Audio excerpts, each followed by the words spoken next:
നമസ്കാരം. റാഫ്റ്റോക്ക് ഫുട്ബോളിലേക്ക് എവർക്കും സ്വാഗതം. അർജൻറ്റീന ടീമിന് വേൾഡ് കപ്പിനുള്ള സ്ക്വാഡ് ഇന്നലെ പ്രഖ്യാപിച്ചല്ലോ. ഇനി ടീമിൻ്റെ ട്രെയിനിങ് എന്ന് ആരംഭിക്കും. എന്തൊക്കെയാണ് പ്ലാന്?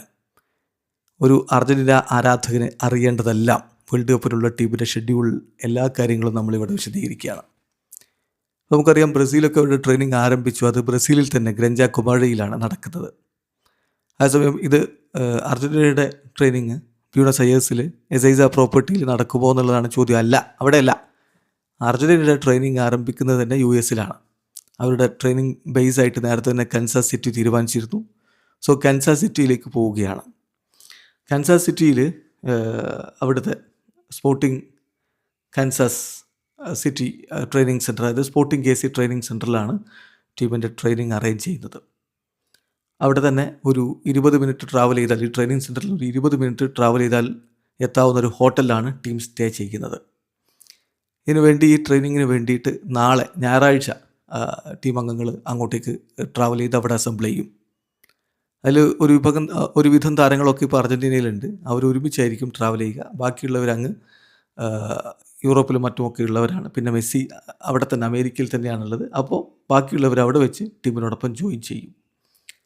18 താരങ്ങൾ ഒരുമിച്ച് ഒരു ചാർട്ടേഡ് ഫ്ലൈറ്റിൽ അർജൻറ്റീനയിൽ നിന്ന് അങ്ങോട്ടേക്ക് കാൻസസിലേക്ക് പോകും എന്നാണ് അർജൻറ്റീനൻ മാധ്യമങ്ങൾ റിപ്പോർട്ട് ചെയ്യുന്നത്. അതായത് Rulli, Molina, Montiel, Romero, Balerdi, Otamendi, Tagliafico, Paredes, Palacios, Barco, Gonzalez, Giuliano Simeone, Nico Paz, Almada, Lo Celso, Enzo Fernandez, Julian Alvarez, അതുപോലെ ലോപ്പസ് എന്നിവർ ഒരുമിച്ച് ഒരു ചാർട്ടേഡ് ഫ്ലൈറ്റിൽ ട്രാവൽ ചെയ്യും. ബാക്കിയുള്ളവർ അങ്ങോട്ടേക്ക് എത്തും എന്നുള്ളതാണ് പ്ലാനുള്ളത്.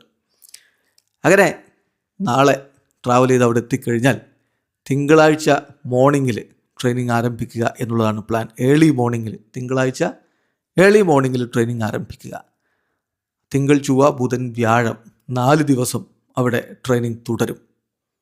അതിനുശേഷം വെള്ളിയാഴ്ച ടീം ടെക്സസിലേക്ക് ട്രാവൽ ചെയ്യും. അവിടെയാണ് ടീമിന് ഹോണ്ട്രാസുമായിട്ട് ഫ്രണ്ട്ലി മത്സരമുള്ളത്. ശനിയാഴ്ച ആ ഫ്രണ്ട്ലി മത്സരം കളിക്കും. ഫസ്റ്റ് ഫ്രണ്ട്ലി മത്സരം കളിക്കും. അത് കഴിഞ്ഞിട്ട് ടീം ഞായറാഴ്ച അലബാമയിലേക്ക് ട്രാവൽ ചെയ്യും. അവിടെ ഐസ്ലാൻഡിനെതിരെ ആ ചൊവ്വാഴ്ച, അതായത് ജൂൺ 9 ഫ്രണ്ട്ലി മത്സരമുണ്ട്. ആ മത്സരം കൂടി കളിക്കും. എന്നിട്ട് സെയിം ഡേ ടീം കൻസസിലേക്ക് തിരിക്കും. അവിടെയാണ് ടീമിൻ്റെ ബേസ് ഉള്ളത്. വേൾഡ് കപ്പിന് അവിടെയായിരിക്കും ടീം ബേസാക്കി ഉപയോഗിക്കുക എന്ന് പറഞ്ഞല്ലോ. അപ്പോൾ അങ്ങോട്ടേക്ക് തിരിക്കും. അൾജീരിയക്കെതിരെയുള്ള ടീമിൻ്റെ ആദ്യ വേൾഡ് കപ്പ് മത്സരം ജൂൺ 16 നടക്കുന്നത്, ചൊവ്വാഴ്ച നടക്കുന്നത് അവിടെ വെച്ചിട്ടാണ്. അതിനായിട്ട് ആ സിറ്റിയിലേക്ക് അവരെത്തും. Then ഓസ്ട്രിയക്കെതിരെ June 22 മത്സരമുണ്ട്. അത് ടെക്സസിലാണ്. അതിനുവേണ്ടി അങ്ങോട്ടേക്ക് മൂവ് ചെയ്യും. അതിനുശേഷം ആ കളി കഴിഞ്ഞതിന് ശേഷം അവർ തിരികെ വീണ്ടും കാൻസസിലേക്ക് എത്തും. അവിടെ ജൂൺ 27 ജോർദാനുമായിട്ട് കളിക്കും. ഈ സെനാരിയോ ഇങ്ങനെ റിപ്പീറ്റ് ചെയ്യും. അതായത് ബേസ് കാൻസാസ് സിറ്റി തന്നെയാണ്. കളിയുടെ ആവശ്യത്തിന് വേണ്ടി അങ്ങോട്ടും ഇങ്ങോട്ടും ട്രാവൽ ചെയ്യും. വീണ്ടും കാൻസാസ് സിറ്റിയിൽ തന്നെ എത്തും. ഇതാണ് ഇപ്പോൾ അർജൻറ്റീനയുടെ പ്ലാന്. ഏതായാലും മികച്ച ഒരു വേൾഡ് കപ്പ് ആകും ലിയോ മെസ്സിക്കും സംഘത്തിനും എന്ന പ്രതീക്ഷയിൽ ആരാധകർ കാത്തിരിക്കുന്നു. വീഡിയോ സാധിക്കുന്നത് ഫുട്ബോൾ ലോകത്തെ കൂടുതൽ വിശേഷങ്ങളുമായി റാഫ്റ്റോക്സിൽ എത്താം.